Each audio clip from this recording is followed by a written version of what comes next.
ब्रिगंतर बुलेटिनमध्ये आपलं स्वागत। लोकसभा निवडणुकीसाठी यशवंत सेनेनंही शड्डू ठोकलाय।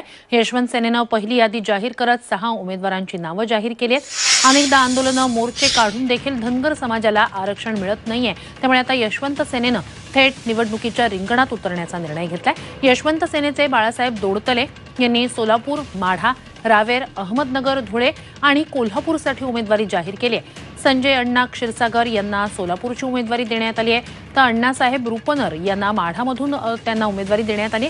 एकूण 15 उमेदवार निवडणुकीच्या रिंगणात उतरवण्याचा निर्णय यशवंत सेनेनं घेतलाय।